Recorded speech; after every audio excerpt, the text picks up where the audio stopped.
Okay, so let's get started.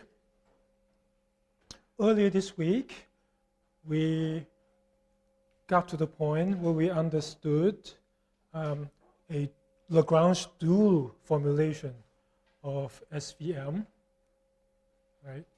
And it depends on the new optimization formulation that looks like this with a objective that is again, it is a quadratic form, but the decision variables are alphas, right? Our Lagrange multipliers, or so-called dual variables.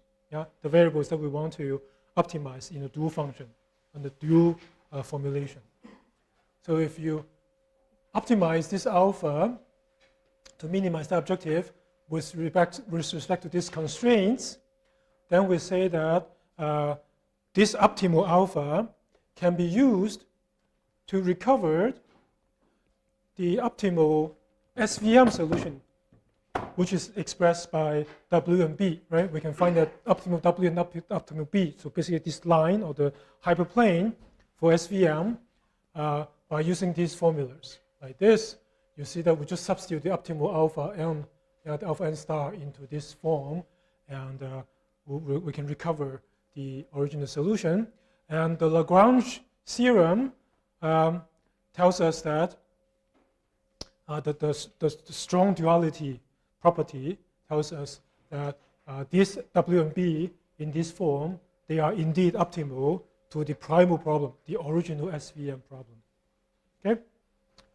And so today we'll continue and see how we might be able to use this to find a way to perform nonlinear transformation for SVM, right? And before we go there, just as a reminder, a nice thing about this dual form is that if you look at the dual variables, the alphas, when the alphas are strictly greater than 0 at the end, we know that those are the support vectors. Yeah.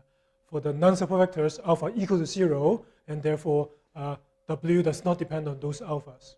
Right? Does not depend on those xn's. Yeah? If the xn's, they are not support vectors, they all get cancelled out by this 0 of alpha n, right? So it does not even change W at all. You can throw away those data points, those non-support vectors, throw them away from the data set, you will still get the same solution, which is an interesting observation. Now,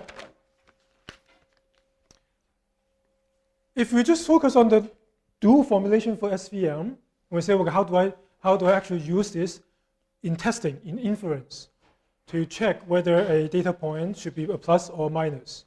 How would you do it? Then we have to look at the decision rule, right? That has this current form, this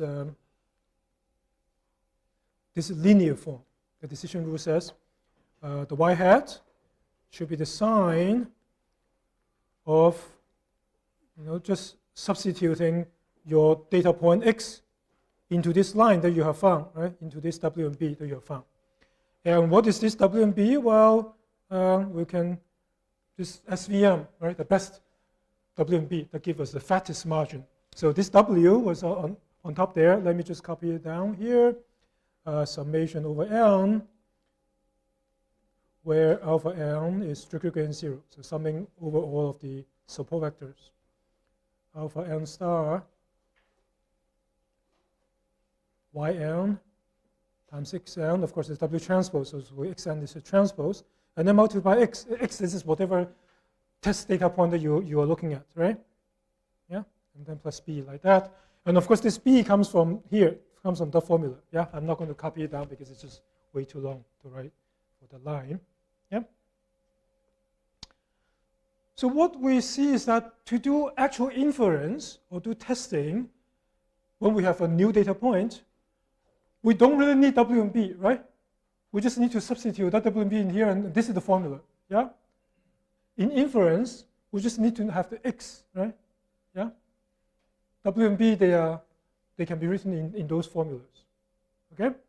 So I don't really need to know what that line is in order to do inference. Yeah. For human beings, of course, our brain is well trained. We like to see the line and say that side of the line is plus, the other side is minus, right? For a machine, it doesn't need to know the line. You just substitute in this formula, you get plus and minus. Now, what is the implication of this? There's an important implication. You see, even though this is a function of x, of the data points, no single data point shows up individually. It always shows up in a inner product like that.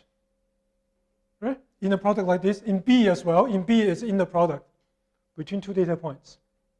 Yeah? In fact, when you look at the original problem, not the do problem, to establish the problem and solve it, also we don't need to know the individual data points. Yeah? They always show up in pairs. XM transpose times XM. Okay, everyone observes this? Yeah? So this is a very important observation, that in order to use SVM in a do form, we do not need to care about the individual data points, XM. Yeah? We just need to know the inner product between two data points. Yeah? Because they always appear in pairs with inner product like that. Okay, so let me write this down as a key observation. This becomes a very important observation for the nonlinear transformation of SVM. Okay? So key observation.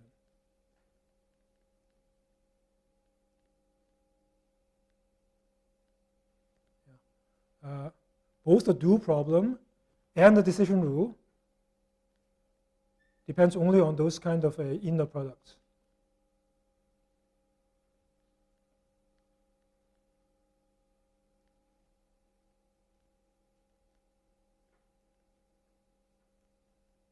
Decision rule depend on certainly it depends on the training data set, right? But it depends on the training data set only through those inner product forms.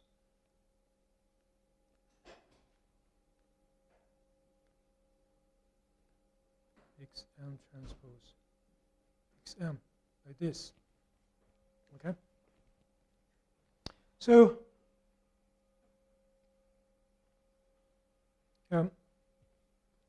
keep this in mind as we move on to the nonlinear transform.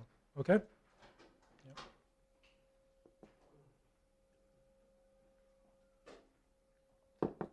Again, do problem and the decision rule, they are all that we need in order to use SVM, right? We do not need to know what W and B are. Yeah? Okay? So to find W, certainly you need to know the individual data points, yeah, from the formula, but we don't need W.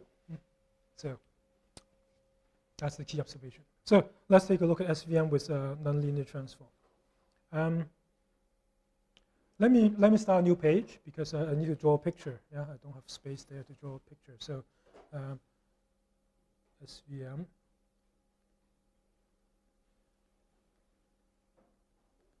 With nonlinear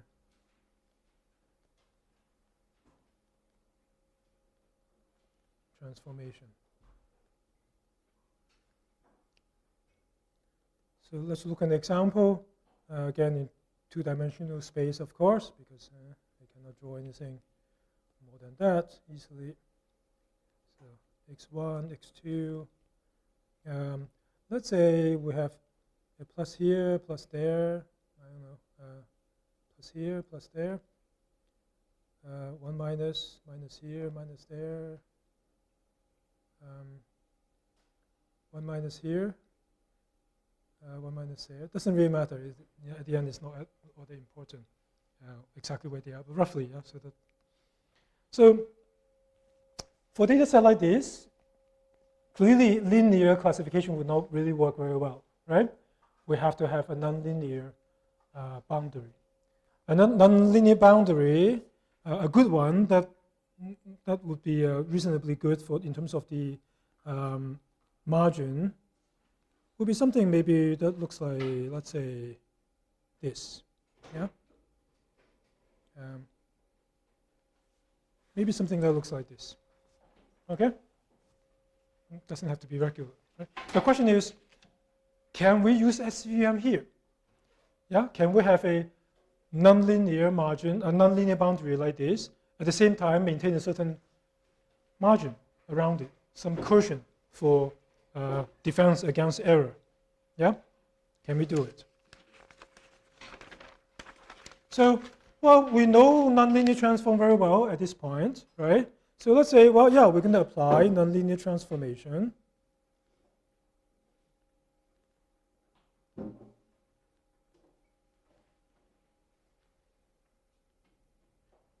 Let's suppose that we do a quadratic transformation.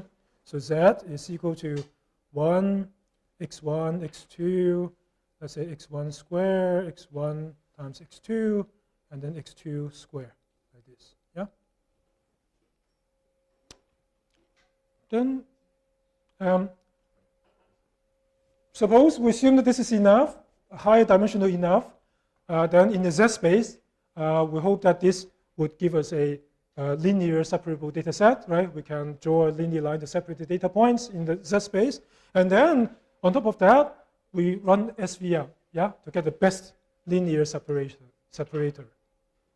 So we're going to apply SVM, of course, the original, what we know before so far, the linear one, SVM, in the Z space. Right?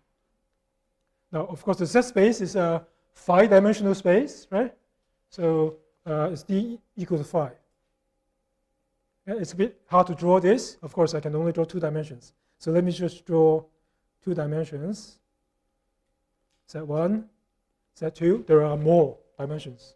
Yeah, just obviously. So we might have a plus here, plus there. I don't know, plus here, plus there.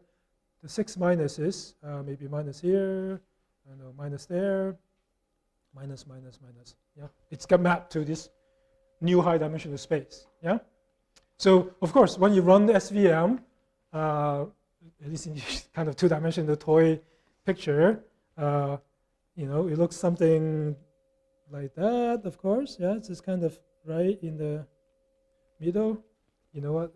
I need to shift this a little bit up so that it looks a bit more legitimate as a SVM thing, right? Yeah. So we're going to have a margin like that, right? And then maybe, just maybe, these are the support vectors, yeah? There will be more because it's a 5-dimensional space, yeah? There will be more than 3 in order to pin down the boundary. But anyway, we know very well how to do this, and we know very well how to do the linear transformation, right?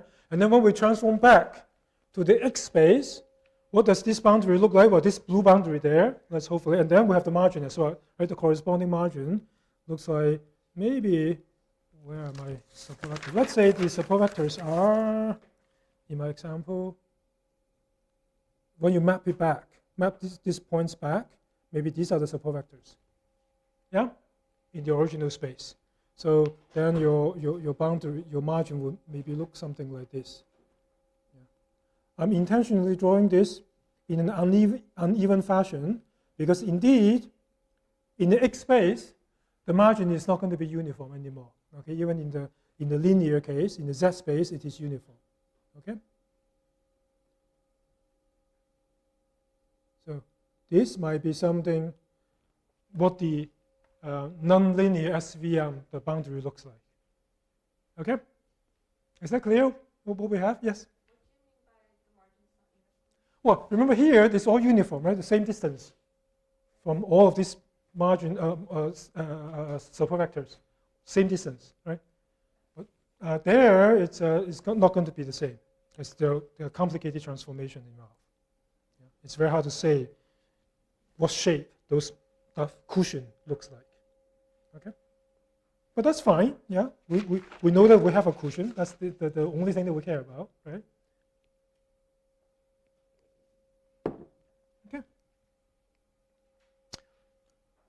So far, there's nothing really new, right? Just combining 2 ideas together. 2 ideas that we already know pretty well by this time. Yeah? What can we observe, though, in this way of extending SVM to nonlinear SVM? First thing to note is that if we want to solve the SVM problem in the Z space, of course, we have a new QP formulation, right?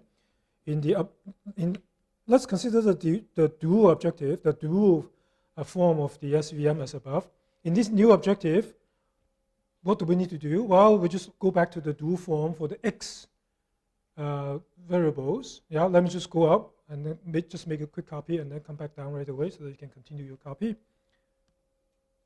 Let me just, this is the objective, right? What I need to do is to replace the x by z, right? It's the same, otherwise it's the same. Yeah, nothing else is changed. Okay. So I just replace this by z instead of x.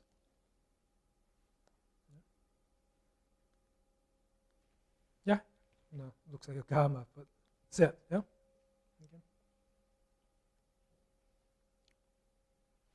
If you look at this, and this is a QP, right? So look at the big Q matrix for the canonical form of the Q, for QP formulation. What size is the Q matrix? Because the sum is that there are n items, right? So still n by n matrix for the big matrix in the middle for the QP formulation. Doesn't change. It's independent of the dimension of Z. Yeah? So for the QP formulation, the matrix Q is still n by n. So solving this QP problem pretty much the same complexity as before. Okay? So Q matrix is still of size n by n. Yeah? Yes, this is it shows up as a Z transport by Z, right? It's just a scalar when you take it in the product. No matter how long Z is, doesn't change anything in terms of the complexity of solving the problem, right? Okay? So QP solving complexity is unchanged. Okay, so this is a good thing about a nonlinear form of SVM, right? To solve the nonlinear SVM problem, same complexity as the linear one. So you're not paying any penalty for go to the nonlinear domain. Yeah, provided that you use the do form, because we only care about the inner product of Z. Yeah? Okay, everyone see that? No penalty for computation complexity to get to the do form. But even more interesting is that without increasing complexity, what do we gain? We go to high dimension space. Our boundary can be more complex, does not have to be linear anymore. So we can separate our data points better, right? As we've shown in the example above. So high dimension Z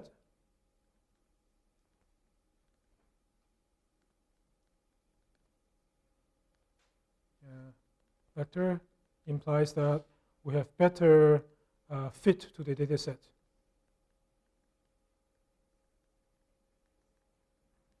Yeah, if you have a complicated data set, then you want to use a high dimensional Z to do it. Previously, when we say you want to use a more complex boundary to separate your data, what was our worry before? Our worry was that you might fit to the data too well. You might fit to the noise. Yeah, that's overfitting, right? But we are running SVM. We have the boundary. We have the cushion to protect against overfitting. So by doing so, we get both better fit. At the same time, we have a natural defense against overfitting. Yeah, so kind of perfect combination of the two. Yeah, and that's what really makes SVM so powerful. Yeah. So we also have, at the same time, an SVM margin. So we have defense against overfitting.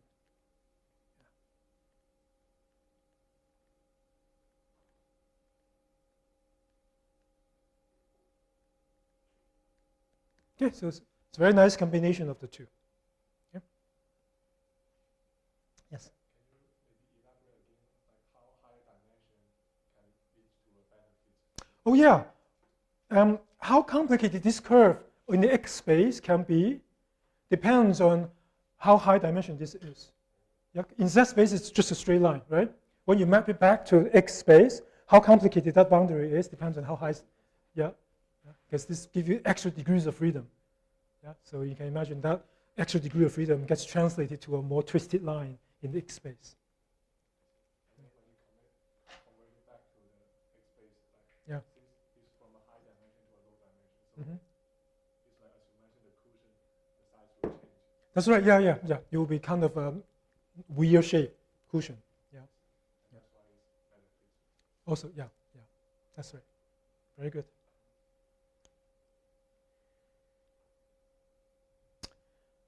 Okay. Now, there's still another issue, though. Yeah. We say that to solve this problem is not hard. How about establishing this problem? Yeah.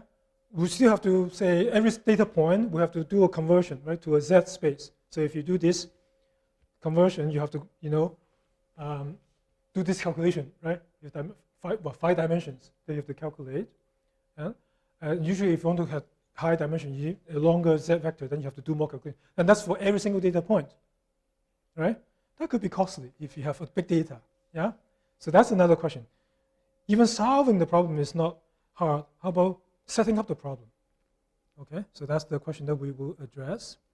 So is it costly, computationally wise, computational cost? Yeah? Is it costly to compute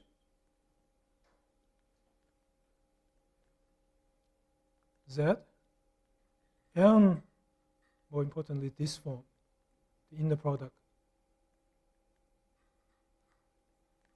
Yeah? To set up the problem. Well, one easy answer about Z is that we don't need it, right? Because from our key observation before, to set up the SVM in the dual formulation, we do not need the individual points. Yeah, we do not need Z, Zn. Yeah, no need. In the dual form of SCVM by the key observation above.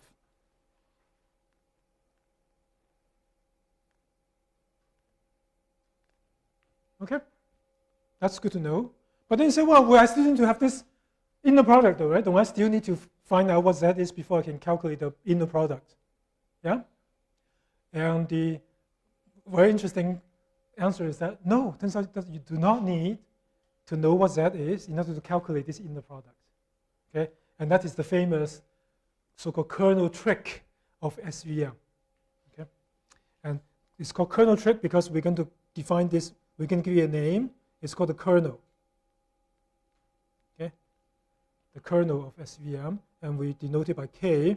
It is going to be a function of the original Xn Xm, of course, right? Yeah, because after all, Zn is simply a nonlinear transformation of Xm. Yeah, yes. Z is, in this example, is just the high dimensional data point. Yeah. Every Xn is mapped with Zm in the high dimensional space, right? That's how we do nonlinear transformation.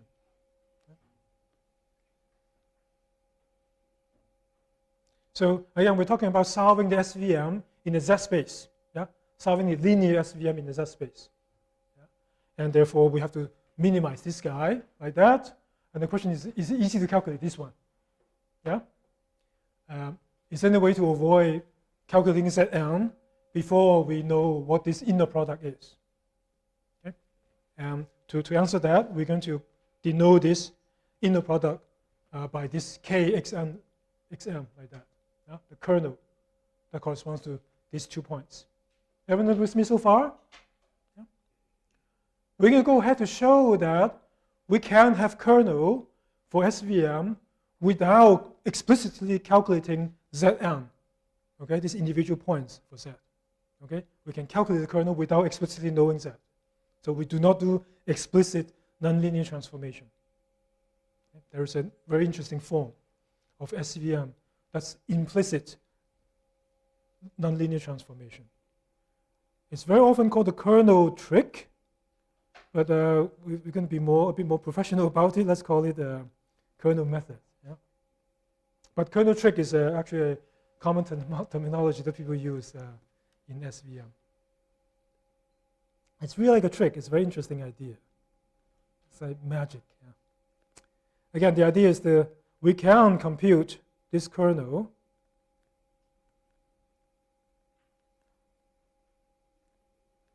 without the individual points, Zn, or Zm, of course. Yeah, that's the idea of the kernel method.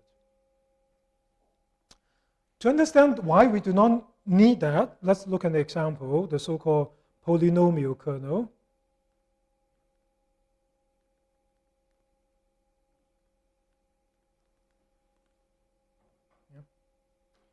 One example is, let's say, a kernel of x and x prime. Okay, I'm not going to use x and xm because later I'm going to use the subscript for the individual elements of x. So suppose that this, we're talking about a two-dimensional space.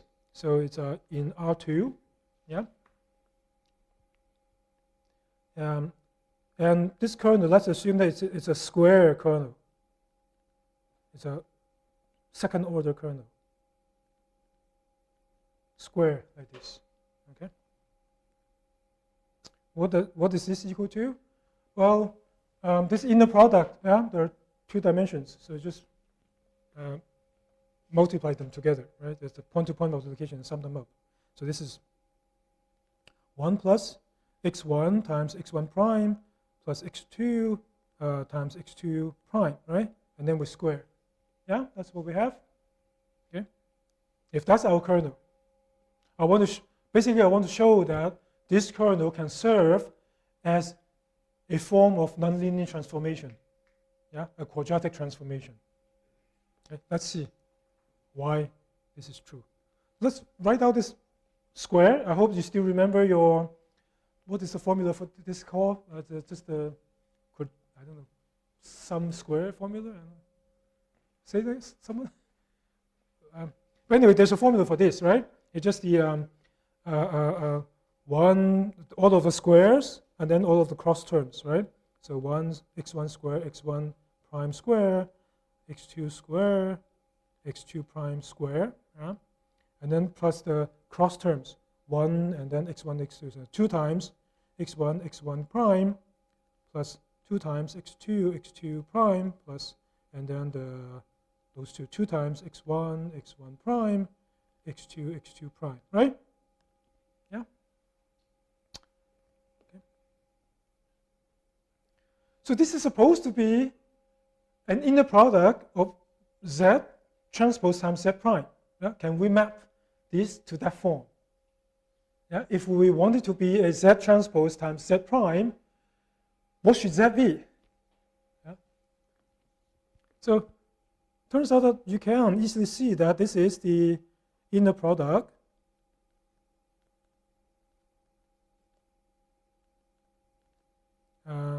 between z equals to, I'm going to write this, and z prime, I'm going to write them together. Yeah, you're supposed to get, basically factorize this one, factorize the kernel into z transpose times z prime, right? To factorize this as an inner product is not hard, right? Each one of them is a product of 2 elements. So I'm going to break them up. So 1 is just 1 times 1 equals to 1, so that's no problem, right? And then I can have, let's say, x1 here, and then x1 prime here. Then the inner product of these 2 will correspond to, oh, no, yeah, I need to have a square root of 2, because there's 2 times, right? So let me get rid of this for now. This is square root of 2x1, square root of 2x1 prime, right? So the product of these 2 will correspond to the 4th term over there, yeah? Okay. And then I'm going to have square root of 2 x2, square root of 2 of x2 prime, yeah? So, and then I take care of the square terms. The one is square. This is simply x1, oops, x1 square, x1 prime square, right? And then I have the x1, x2, x1 prime, x2 prime. Well, the two of them, I have to have a square root 2 in front. I keep forgetting the square root of 2. x1, x1 prime, x2, I'm sorry. Square root of 2, x1 prime, x2 prime. Yeah? And then finally, this is x2 square, x2 prime squared. Yeah? Now I have managed to separate this into 2. Yeah? And the inner product of these two vectors exactly equal to what we have above. Right? Yeah?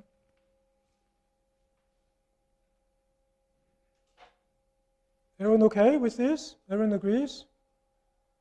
Yes? Say again? X is anything, any general x, any data point x. Any two data points, x and x prime, we can see that it can be, the kernel can be decomposed in the inner product of these two, like that. Yeah? And what's so special about this? Well, this is simply our quadratic transformation before, right? Except for some square root of 2. Yeah? If you look at the quadratic transform in the previous example of z, this is our z before for the quadratic transform. Yeah? So what we have shown is that this kernel that I gave, it's a quadratic transform. Yeah? So this is identical to quadratic transform.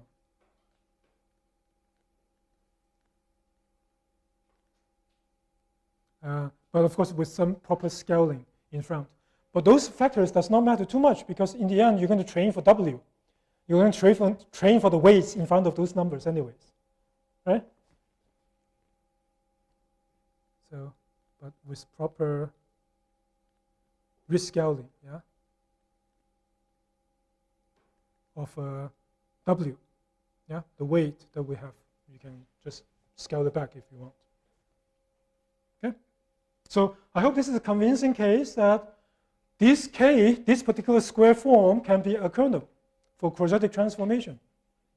Yeah? And to calculate a kernel, one thing to know is that I don't need to know these things, right? I don't need to know what z is. Yeah? To calculate kernel, I just need to know the x.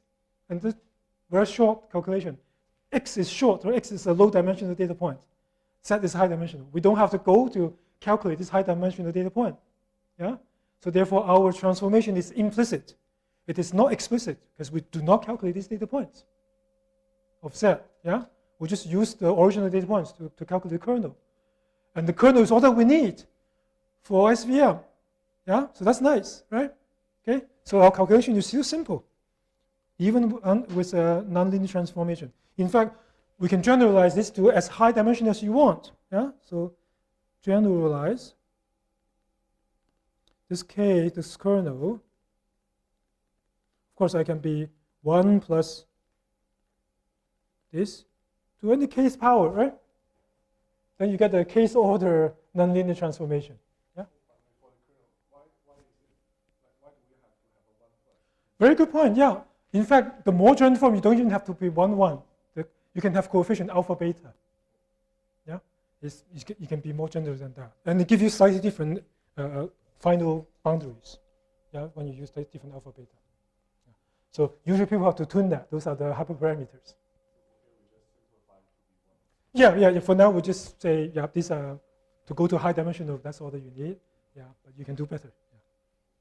So of course, this one I can write it as 1 plus x1 times x1 prime plus d-dimensional in general, right? xd times xd prime to the k's power. You can again easily show that this can be obtained as inner product for the k's order polynomials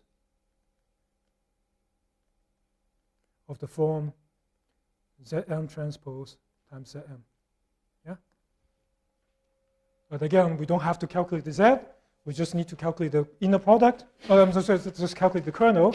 So it's all implicit. So let's summarize this idea. Yeah, write it down formally. So the SVM with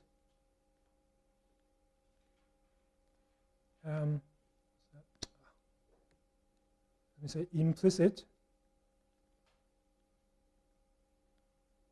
nonlinear transformation.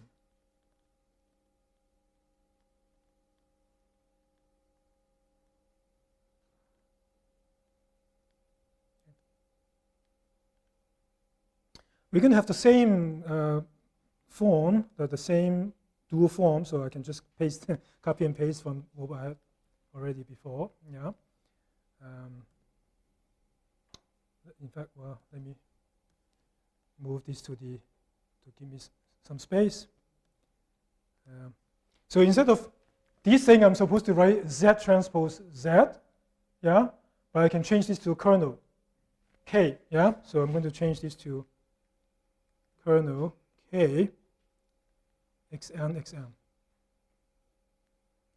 like that, yeah. And well, again, we have the same constraints, which is alpha n. This Lagrange multipliers must be non-negative, and then this constraint comes from optimizing B. Oops, not 1, 0. Okay. And again, solving this, we just need the kernel, and then the decision rule.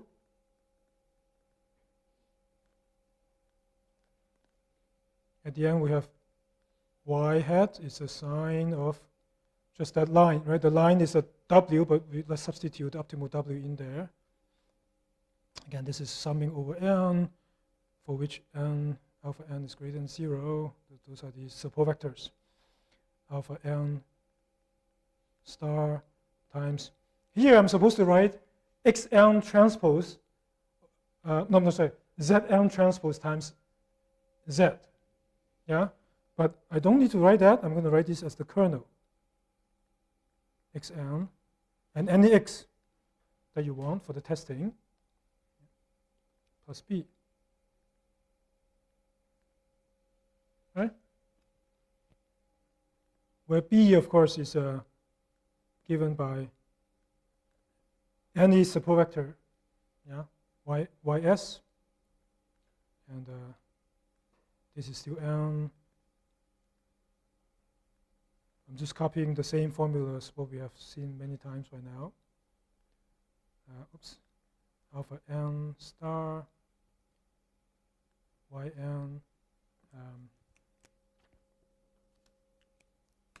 Again here, normally I have the zn times z of s, but now I'm going to write it as k of xn and x of s.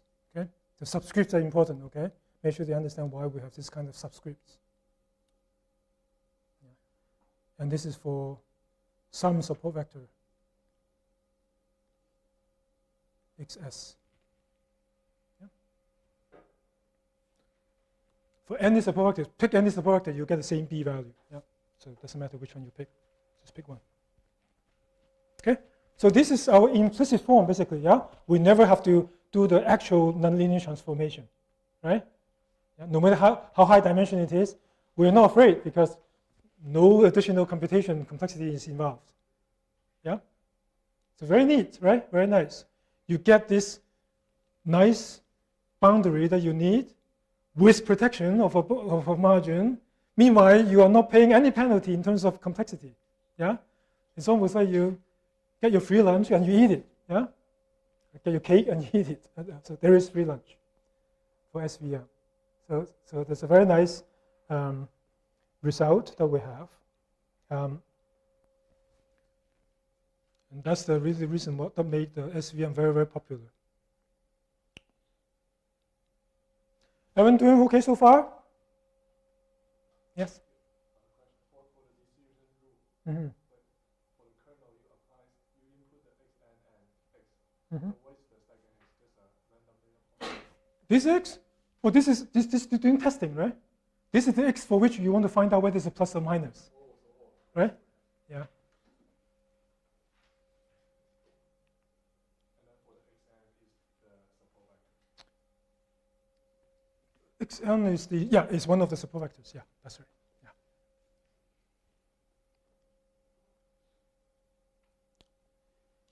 So if you understand this, let's push ahead by a little bit more.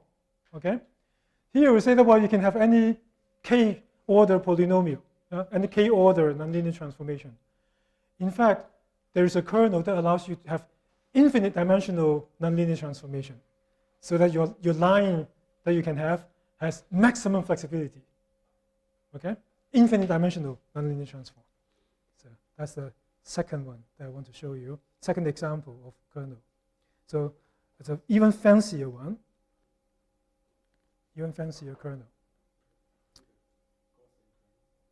Yeah, the RBF.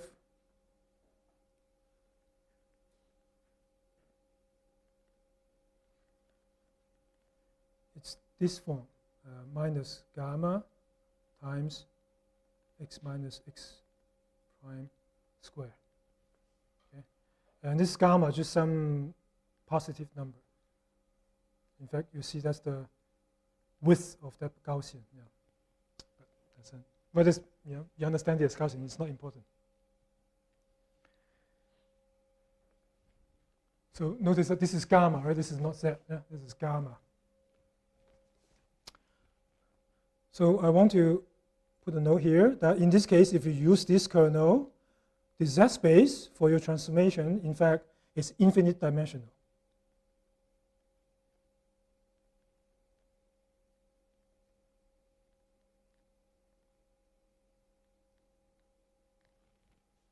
Why is that? How do we see that this is actually correspond to an infinite dimensional transformation?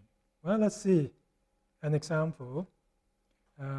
Let's say, make it simple, d equals to 1, and then gamma is also equal to 1. Okay, just make things a bit easy. Then we see the k of x prime, okay, just one dimensional, is equal to e minus x prime squared, right? I want to show that this one, in fact, is a inner product of two infinite dimensional polynomials. Okay. How do we see that? Well, let's just write out that square. So you have minus x squared, e minus x prime square, and then e plus 2 times x prime, right? Just breaking up that square in the exponent. Now, I continue to transform the last factor. Okay. What is this last factor? How can we expound this? Yeah? Yeah, Taylor series expansion. You get the infinite dimensional polynomial. K equals to 0 to infinity. And e to the x, the formula, 1 plus x divided by, 1 plus x plus x squared divided by 2 factorial, x cubed divided by 3 factorial, and so on. So this is 2k, xk, x prime to the k's power divided by k factorial. Yeah, that's the Taylor series expansion. Yeah.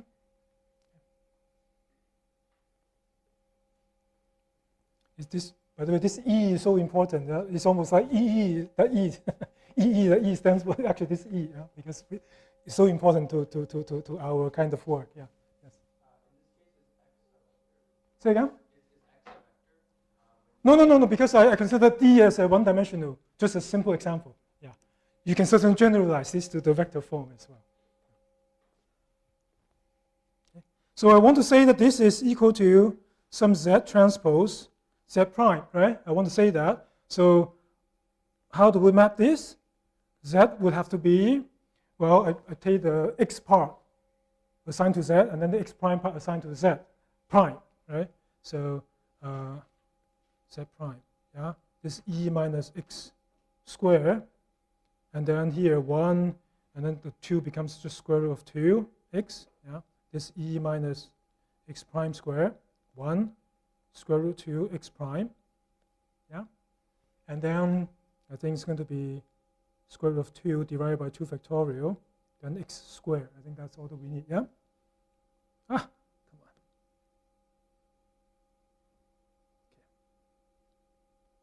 2 squared, 2 factorial, x prime of 2.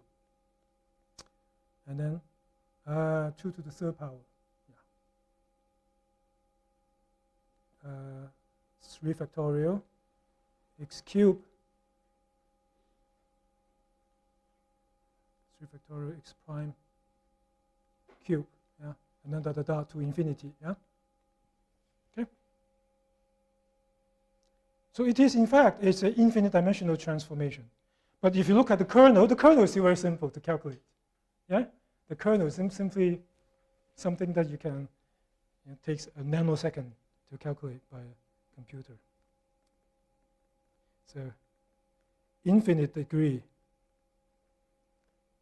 transformation.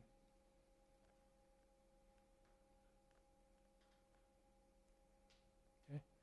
But still with an easy to compute kernel.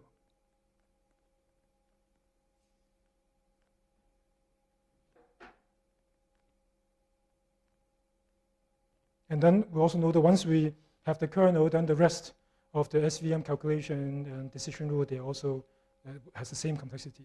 Yeah. But at the same time, when you have infinite dimensional, you worry about overfitting. Yeah. But then, yeah, we have SVM, you have the margin. So still offering protection. Yeah. Still offering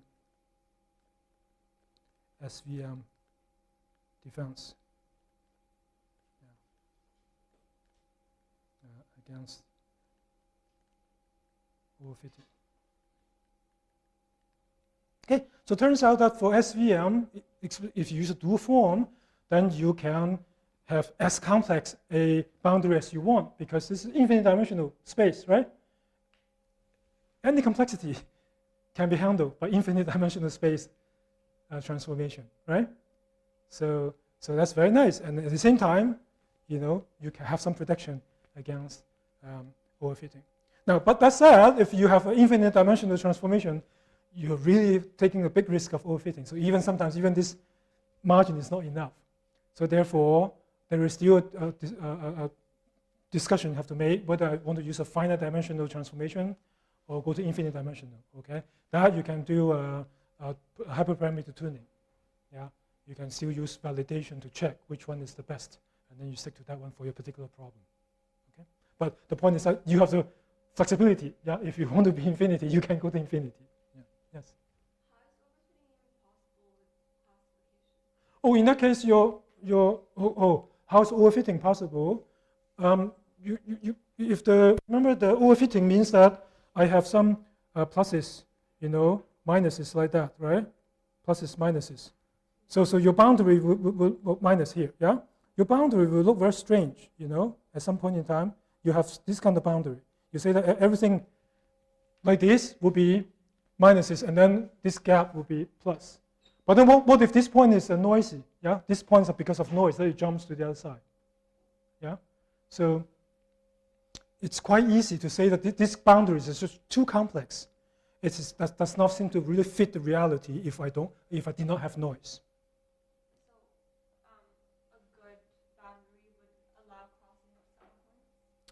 Maybe, yeah, that's right. Yeah, so I'm just confused because SVM assumes that it tries to separate the data points. Yes. So it's going to give the same result. Exactly, yeah. If you go to high dimensional space in order to completely separate your points, you're going to get boundaries like this, right? In the original X space.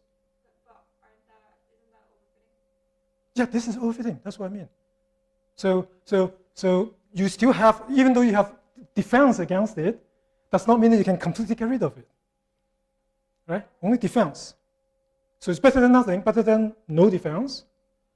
But you still have to worry, well, maybe my defense is not enough if I really use a very high dimensional space. Right? What's the difference? Because you have the margin, right? You don't want the points to be too close to the margin. So that even if data points are noisy, you are still correctly classifying them doing the inference, doing testing. So that's the defense against, because I don't want points to be too close to the boundary. Right?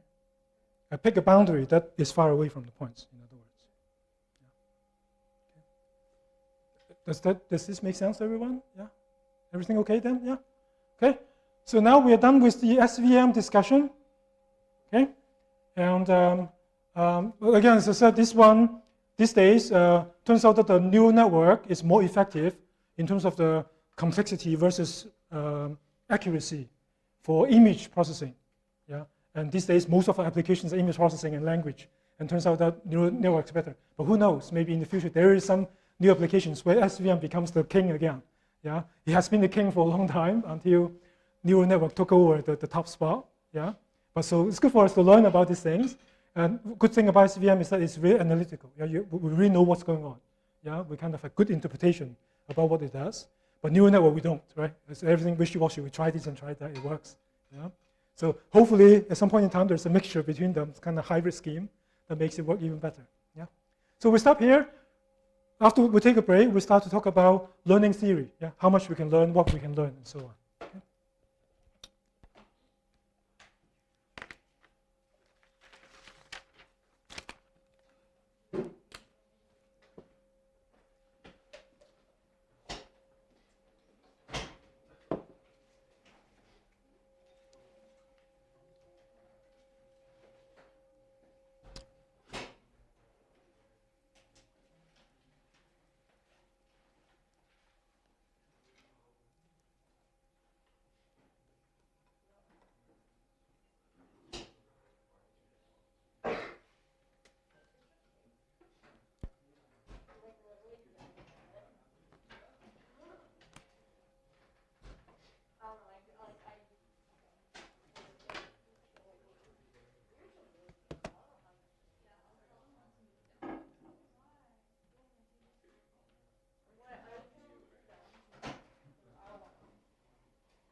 Oh, yeah, sure. Yeah. Okay. Okay, perfect.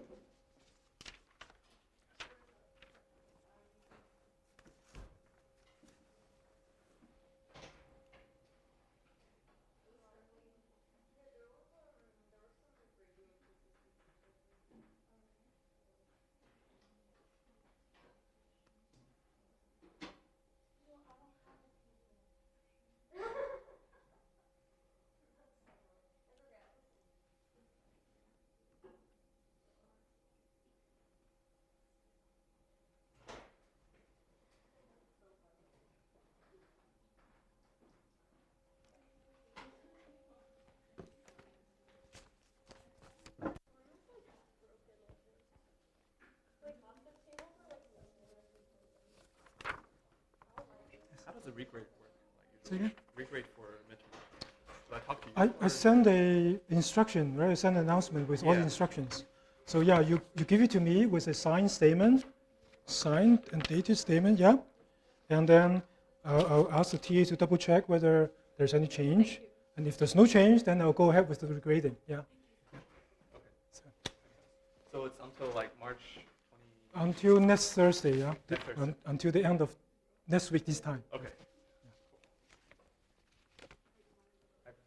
I saw something yesterday that said that the most popular machine learning algorithm that's being used in the industry is this thing called XGBoost. Yes.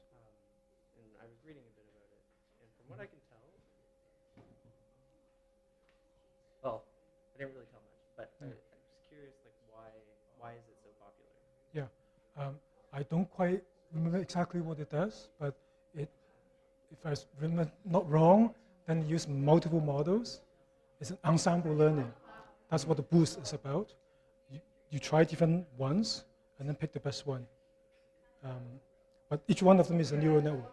Okay, so, and I'm assuming that the hardware advancements have made it very parallelizable. That's right, So they yeah. can just do it very quickly for Yeah, trees.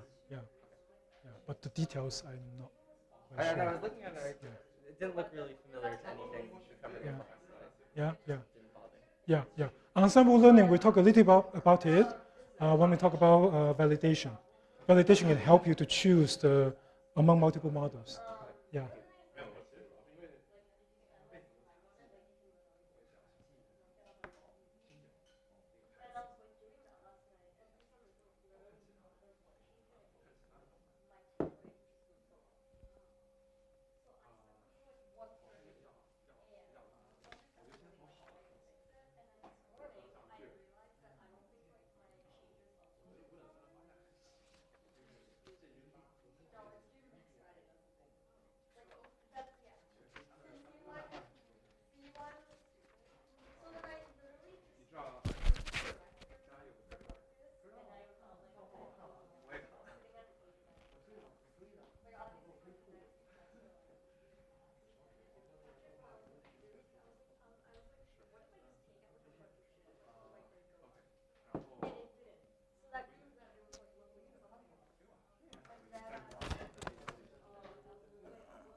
Okay, let's continue.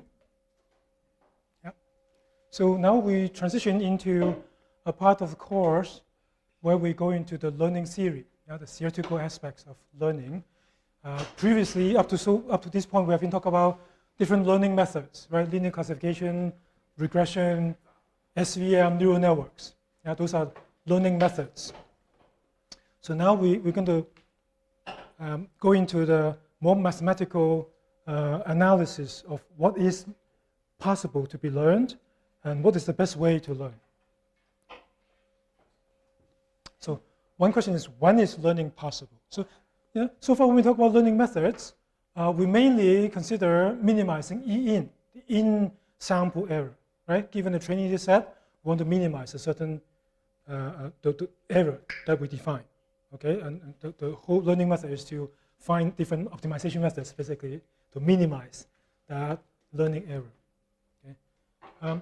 What is not clear is, does that minimizing, that training in-sample error corresponding to a model that is really good when we have to do testing, when we apply the model to samples that we have not seen. So this is the issue of E in versus E out, right? You all know E out is the test error, right? The so-called out of sample error. You have done this kind of simple comparison in your programming assignments, but we have not really talked about this in a more fundamental way, theoretical way. So we start with one example. When is learning possible? Let's just look at binary classification. Very simple idea. Let's say we have this sample X on one side, and then the other side have the labels. It's a label, of course, is a function of the input. Let's say we have 0, 0, 0, 1, 1, 0, and say this is +1, -1, -1. Let's say these are inside your training data set.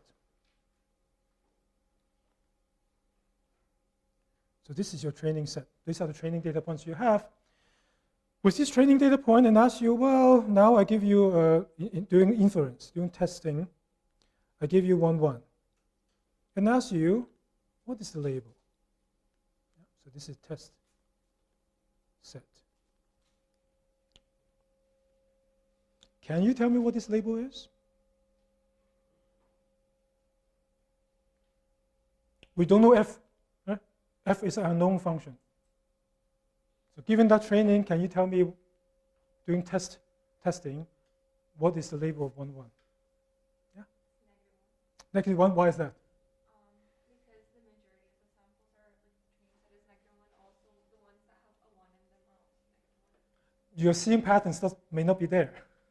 May not be true. There's a pattern there that our brain sees, but may not be the right pattern, right? We don't know. Yeah? So we don't know for sure whether it's +1 or -1, really. That's the answer here. Yeah? Unless you assume, as you say, I assume some structure. You have to assume maybe majority rule is the structure, or maybe that this 1 or 0 means something in there. Okay? But at least without those structure, may not be anything, right? So let me first write this down. So learning does not seem possible in this case.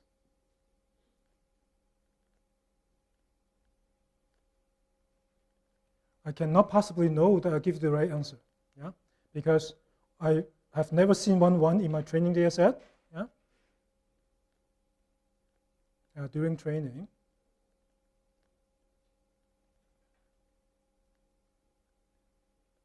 And then this function, because it's an unknown function, right? f11 can be anything.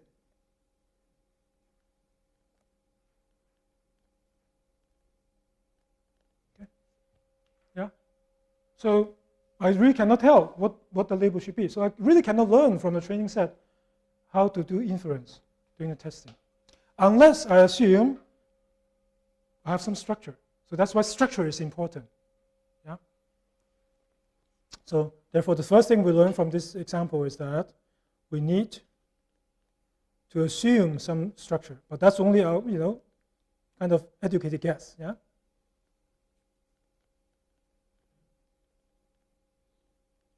structure.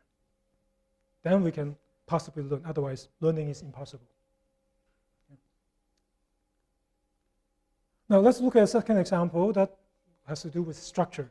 Yeah? Do you remember your signal processing course, the signal and systems course? There's an idea of interpolation from samples, right? Interpolation of a continuous time function from discrete time samples. Remember that? Interpolation of continuous functions. And this, of course, is EC 216 or 355, depending on EC or unsigned.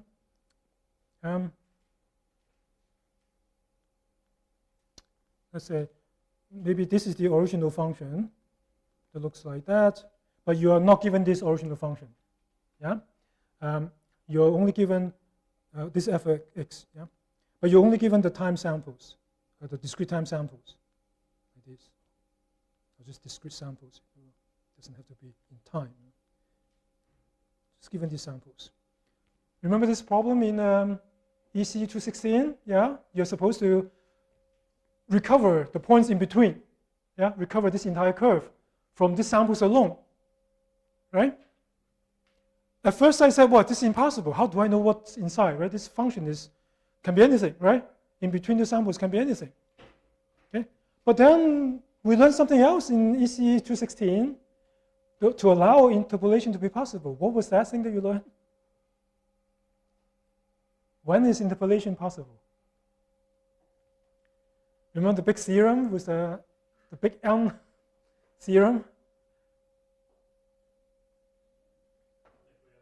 Yeah, Nyquist sampling theorem, right? That says if you have enough samples, you can completely recover the curve. Yeah? What do you mean by enough? Well, if the sampling frequency is at least twice the bandwidth of the signal, right? So that's the structure, right? That's the structure that we're talking about. So essentially, the interpolation is a learning problem, right? What is the training set of this learning problem? The samples, yeah? And then the testing will be filling out the points in between, yeah? So the training set is the discrete samples, are the discrete samples. And whether you can learn or not, or how well you can learn, depending on how many samples you have. So how frequently do you sample the curve, the signal, or the function, and then how complex this function is, basically the frequency. Yeah?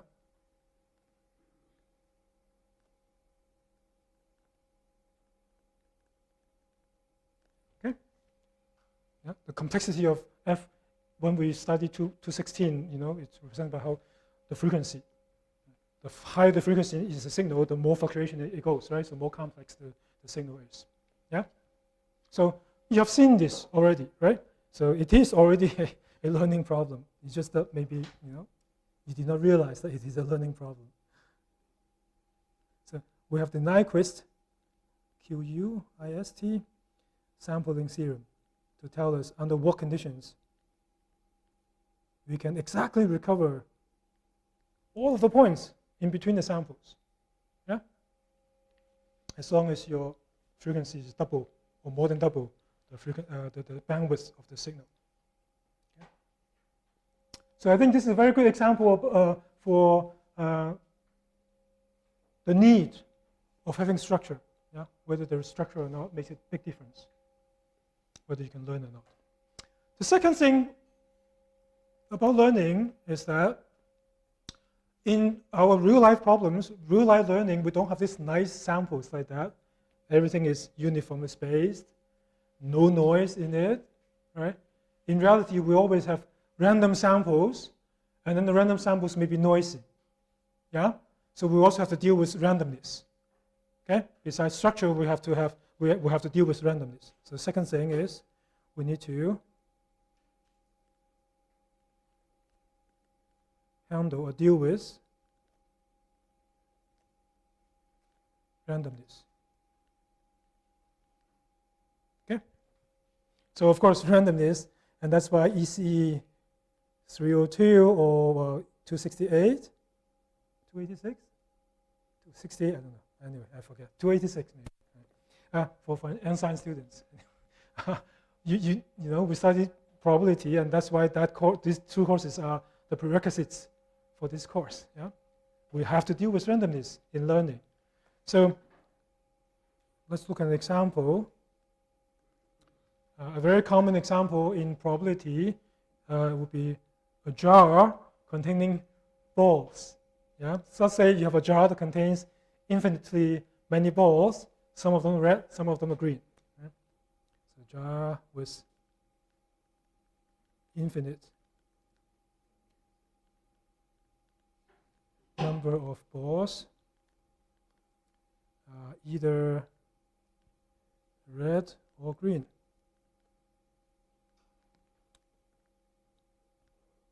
And you want to estimate the fraction of balls that are red. Yeah? So to learn or estimate mean the same thing. So mu, yeah, the fraction of red balls. Okay. How can you do that? Yeah. Well, if a jar has a finite number of balls, well, you think, okay, I'm just take them all out, count them, yeah, right? But then this jar has infinite number of balls. You can't, you know, just count everything and then take the fraction of what are red balls, right? What do we do in this case? Well, we just sample, right? Take a sample, and let's say we sample 50 balls. Collect the sample.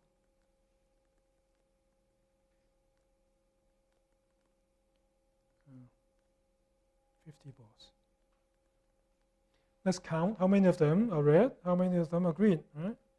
So suppose number of red, 40, number of green, then has to be 10. Then what can we say about this fraction of red balls? Obviously, you know, even kindergarten students can do this, right? Would be 40 over 50, yeah? So 80%. But can you be sure that exactly 80%? Not quite, right? Because of randomness. You're sampling randomly, yeah? So we can expect this mu is approximately 80%, okay? Is just write this out because it's an important word for us. Approximately 40 over 50 equals to 0.8. And also how close this 0.8 is really to the real mu depends on how much you want to set the gap of the estimation error. And that estimation error gives you the level of confidence that you have. So not only is approximately 0.8, we can also say that, well, maybe we have high confidence that this is 0.8 because I have 50 balls. If I sample 1,000 balls and I still get 0.8, maybe my confidence is higher. Yeah? If I sample only 4 or 5 balls and get 4 out of 5, then my confidence is low. Okay? So not only approximate, but also with what confidence? So here, 50 means it was high probability.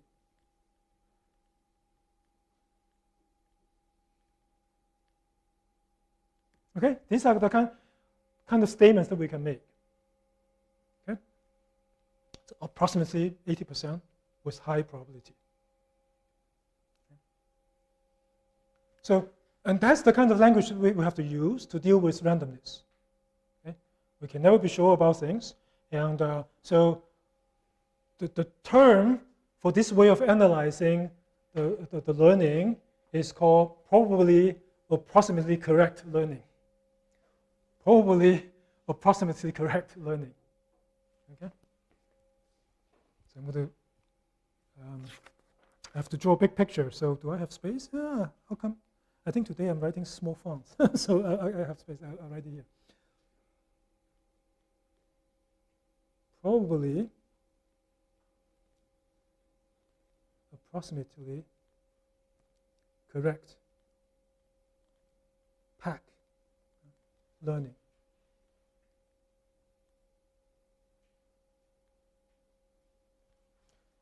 So we're going to spend about 2 weeks on this, okay, this series of pack learning. Yeah. Again, this term sounds a bit strange, yeah, but it comes from the previous example. Yes. Where shows the correctness from the example? Well, this approximation here is how correct is your approximation. Basically, it's a gap, right? How far away you are from the real answer. Yeah? How approximate it is. So there are two measurements, right? How far away you are from the right answer, and then how confidently that you are that far away. So two things are both important: probability and approximation. Okay. That's good. But this theory was first developed in the 1980s. Yeah.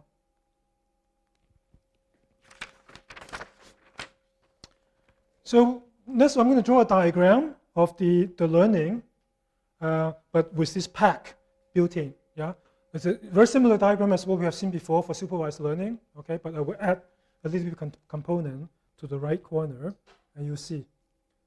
So first of all, we have the unknown target function. This is probably the same as what we have seen before. Unknown target function. Let's call it y equals to f of x. Yeah, we have this block over here.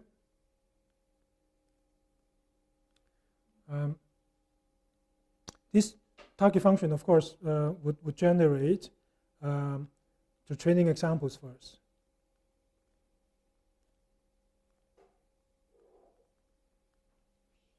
The training examples would be x1, y1,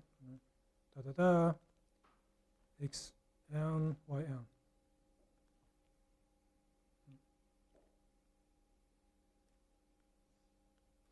yn. This is what we have before, but here we're going to add another input, which is those data points themselves. Where do they come from? This x1 to xn, where do they come from? Yeah, this unknown target function only serves to label those data points, right?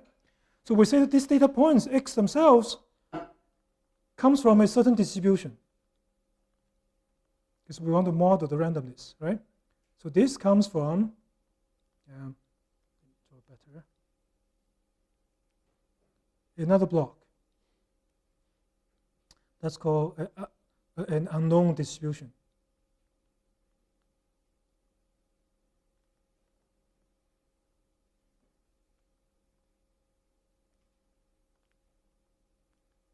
Denoted by P of x like that. The distribution to generate these data points. Yeah, it's a random data point generation. Right? Okay. So these two inputs give us the training data set. Yeah, that's our system model. Okay. Of course, then we pass this to a learning algorithm. This part you're familiar with, right?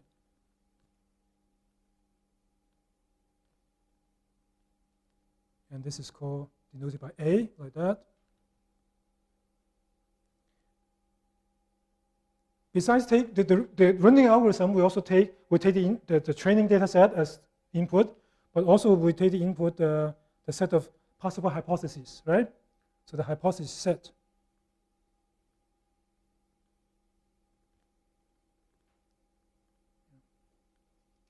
Let's call it H, scripted H.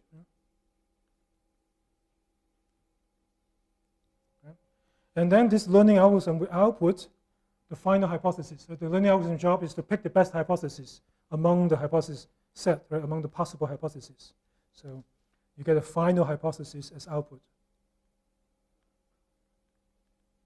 G. Yeah, that's inside this H. Like that. Okay. This should be should look very familiar to you, right? You have seen this picture before. For supervised learning quite a while ago, except maybe the right-hand corner there's an unknown distribution there that we did not draw. Yeah. Okay. So this is our assumption that this x would be coming out of this this block of distribution. Now, what's new now is that we want to care about the test error as well. Okay? So after you find hypothesis, this one may minimize the E in, yeah, the in-sample error. But is this a good hypothesis for use doing inference? So how do we resolve inference? Well, we assume that in inference, we take another sample point from the same distribution. Let's call it X, right?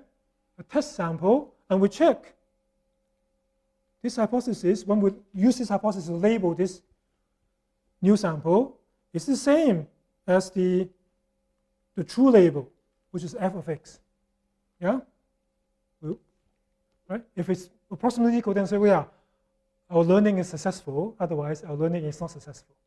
Right? Everyone okay with this idea? Yeah?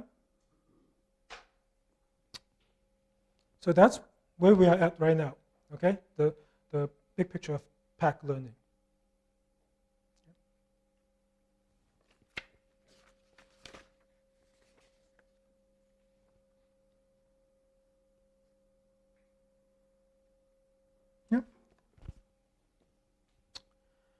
So this is general form. Let's look at a binary classification as an example.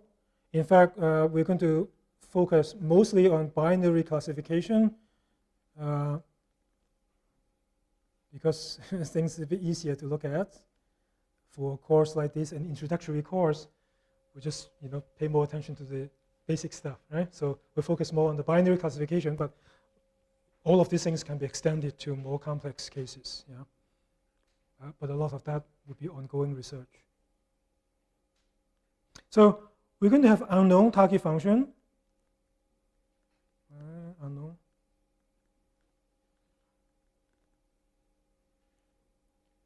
F.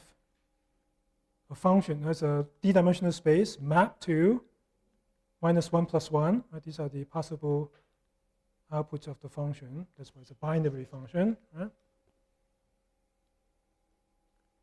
And then we have an unknown distribution to generate the data points.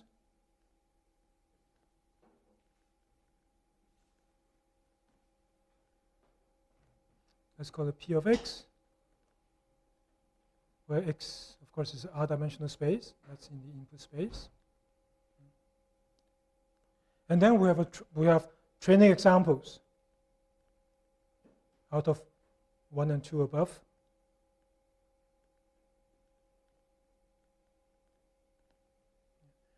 Let's call it x1, x2, xm. And we assume that they are IID out of this distribution P. This P better. IID again stands for independent and identically distributed. Independent and identically distributed. So they're independently generated.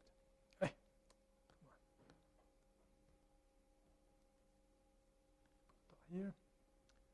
And then each one of them, of course, will be labeled by the function f. Yeah, it's a binary label. And because of the independence assumption, this will be the kind of the structure, part of the structure that we assume. Right? Independence gives us that the distribution of the data set,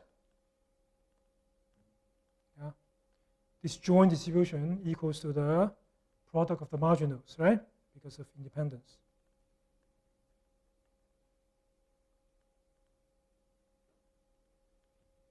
Yeah? And then, number 4, we have the hypothesis set.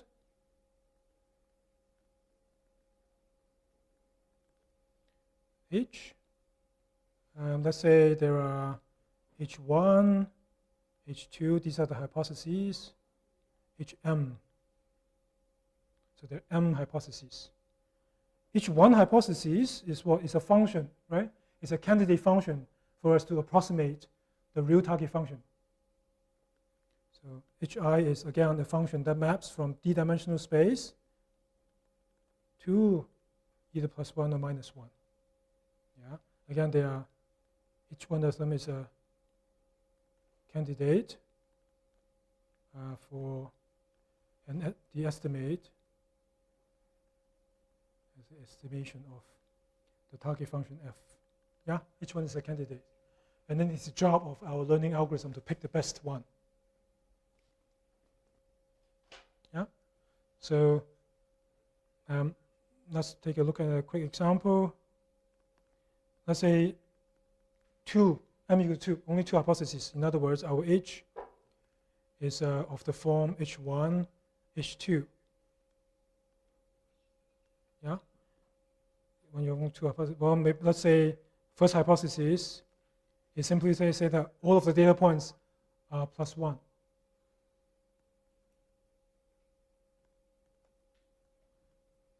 Yeah? And the second hypothesis may be all of the data points are -1. Yeah? Could be one example with 2 hypotheses. Yeah? Another slightly more general one would be let's say our perceptron hypothesis that let's say we only have 3 possible perceptrons to use, or 3 possible lines of division, yeah, in 2-dimensional space. So maybe H1 of x is x1 plus x2 minus 1, h2 of x. Oh, no, I'm sorry, it cannot be just like that. It has to be signed, yeah? x1, x2 minus 1. This one is signed, I know, x1 minus 2, h3 of x is sine of x2 plus 1, let's say. Yeah, like that. For whatever reason, we only want to consider these 3 hypotheses and pick one of them. Yeah? Don't ask me why, only 3, but just an example, it's given. Yeah? You're only allowed to choose among these 3. Yeah? Then if you draw this, you really only have 3 choices, right? I think one of them look like that, the other one look like this, and the other one is like that. Yeah? So you just pick the best one among these 3. Another example, of course, is something that we are familiar with, binary linear classification. Over there, any linear line will work.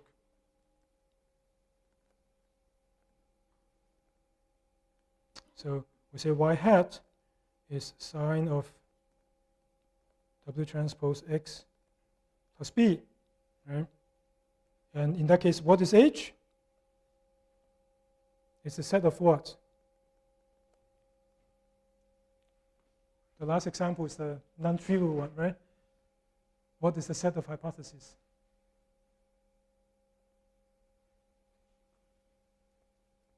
Yeah? Yeah, all of different weights and B's, right? Yeah? So all possible choices of W and B, okay? The set of all possible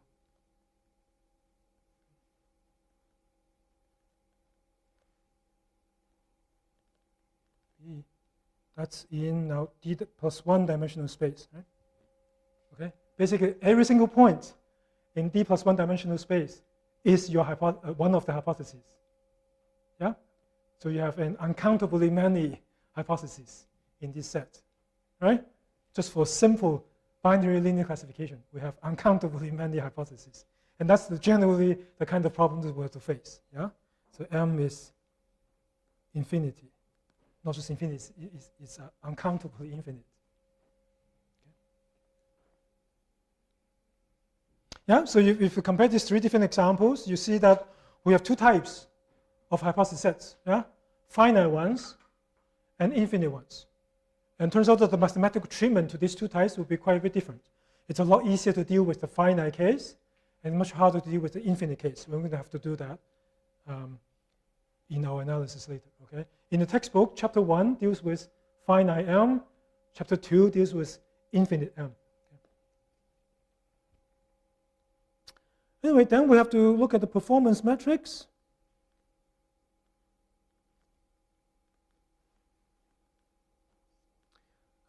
The first one we already know very well, our good friend, the in-sample error,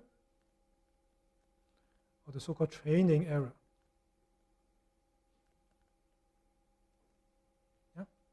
So it is E in of G, yeah, for this given hypothesis, where G is just some hypothesis, yeah. We already know, right? Just take the average among all of the samples. The average error. So some kind of an error, which is a function of the true label and the hypothesis output, yeah, the estimated label, right?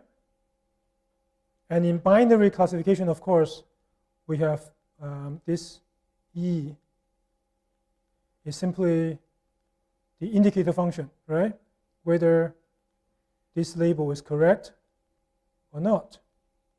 Well, E, in fact, is equal to the indicator that it is not correct, yeah? Right?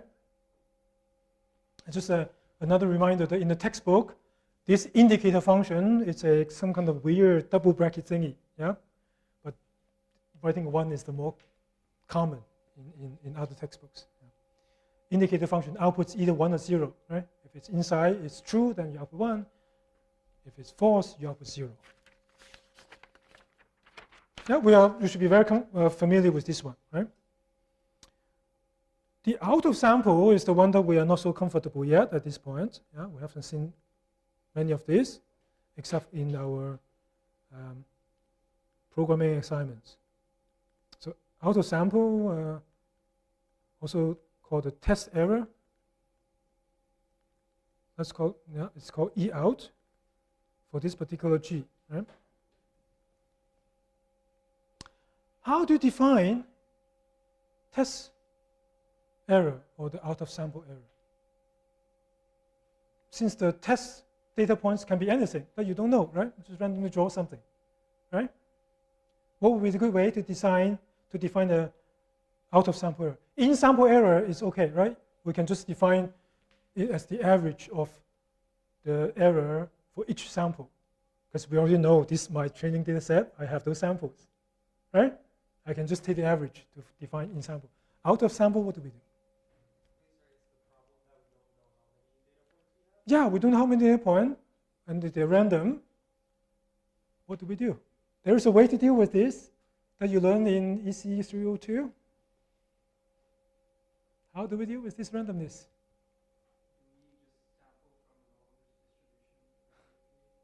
You can sample something? Yeah, you can just take sample. Then that would not be very mathematical, right? It's not very generalizable, because you say, do I sample 100? Do I sample 1,000? Right? How do I define this? There's a better way.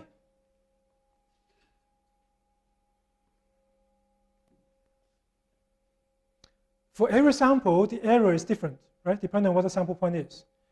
Given the same G, given the same hypothesis, this error for every sample could be different, depending on whether your hypothesis, your G, correctly classifies this sample or not. Yeah? If it's correct, then it's 0. If it's not correct, then it's 1, right? It's random, depending on what sample it is. How do I define an E out like that when I don't even know which sample I will get? You take the big E word. What is the big E word in your EC 302 class? Yeah? Expectation, yes. You take the expectation, right? Kind of the average, yeah? But it's a statistical average, right? This is called a sample average, right? You already have the samples, you take the average. That expectation is called the statistical average, right? Yeah? It's by probability. So we take the expectation of the error. E, Y, G of X. Yeah? When Y here, of course, is the true label, yeah? Y is the true label, so equal to f of x, yeah? It's the true label for x.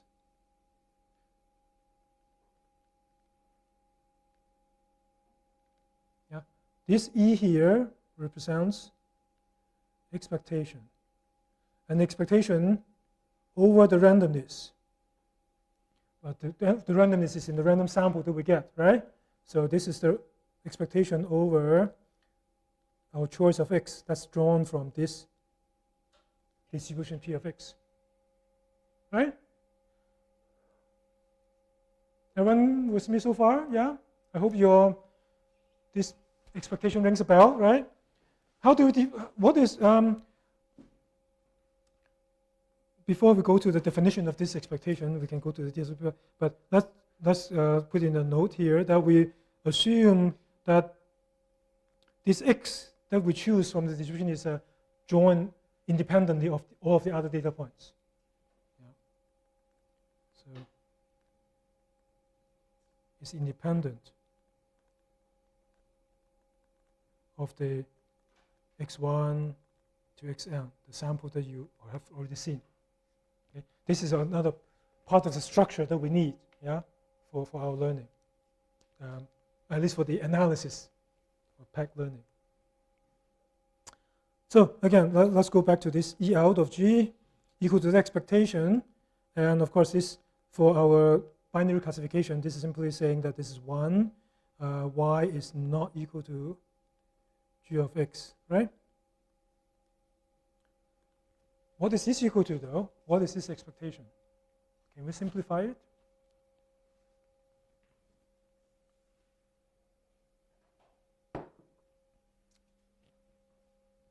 This indicator function, it takes value either 1 or 0. When is it equal to 1? Well, if this classification is correct for this particular data point, if your hypothesis correctly classifies this data point, oh no, then you output 0.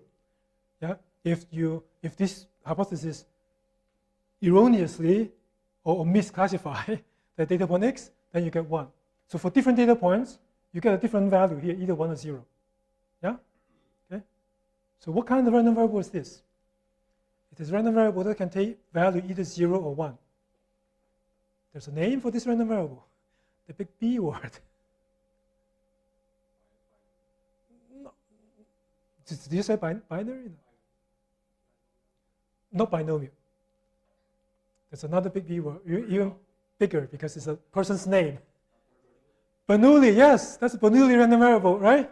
A random variable that takes 0 or 1 as possible values as a Bernoulli random variable. So indeed, we are looking for expected value of Bernoulli random variable.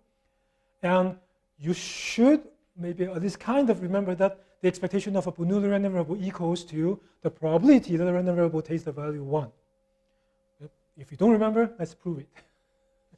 So how do we calculate this expectation? Remember, it is the value they can take, right? Can equal to take 1 or 0, multiplying the probability they take the value, right? So it's the probability that is 1. So y is not equal to g of x. Yeah?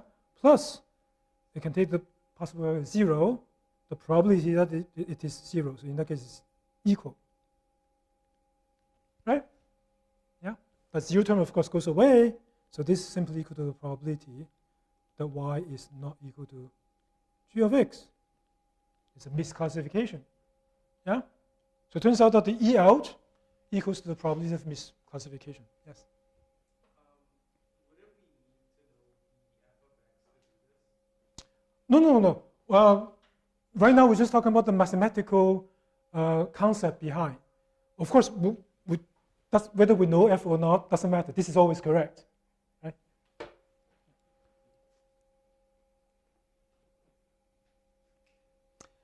So this is an E out compared with the E in, right? So basically E in is a sample average, and then E out is an expectation. So it's a statistical average. Okay? That's the difference between them. But let's be a bit more formal about it. So note, let's compare E in and E out a bit more carefully. For some given hypothesis, doesn't even have to be the best one that you pick, yeah? Hypothesis G. Let's compare E in of G against E out of G. Okay. First one thing to know is that E in is computable. Right? Given any G, I just plug into the formula to take the average, right? Find the error. Just plug into this. Because I have my training data set. Yeah, I can, for every data point, I can calculate the error, average that error, I get E in. Right? We have done this many, many times. Everyone knows how to do this. It's computable. Whereas the E out is not known, right? Because we don't have the function f, and we also don't know the statistics. The statistic P is also unknown, right? So this is unknown. Yet we want to make this statement in packed learning, under what conditions E in is close to E out. Yeah? Okay? So somewhat tricky, yeah? We have to find a way to do it. Another thing is that this E out, if you look at the E out, I claim that it is deterministic. It is not random at all.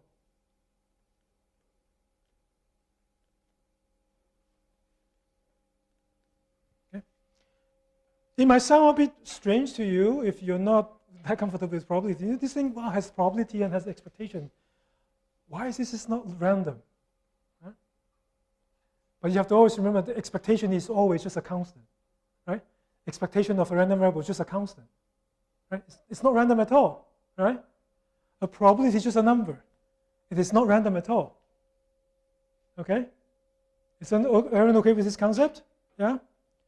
That E out is it is an expectation. Therefore, it is deterministic. It is not random at all.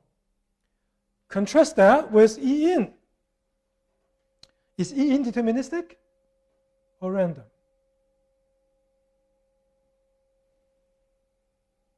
Yeah? Yeah, but they are not the same though, right? Yeah, they are randomly sampled. So E in fact, depends on the set of samples that you get, right? So it is random, because these samples are randomly drawn, right? Okay, so I know it's a bit tricky to think about how come this one is random, the other ones, you will have to imagine that they were opposite, right? But, so be careful. So this is actually random. Because it depends on the data set that you have. It is a function of D. Yeah? It is a function of the data set, training data set, which is random. Okay. Is everyone okay with this idea? Right now, I'm just trying to lay down the groundwork. This is the first lecture on packed learning. The messier stuff is to come next week. Yeah. For now, this is really the foundation stuff that we have to understand. Okay.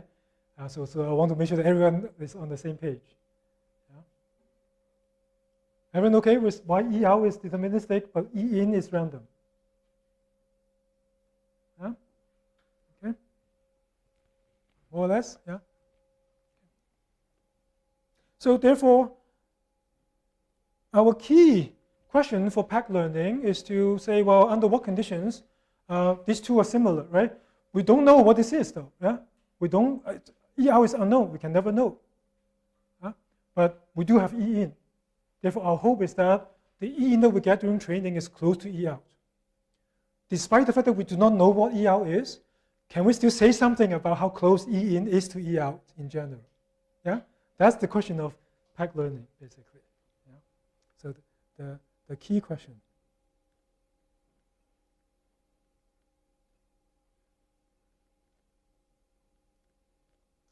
For packed learning.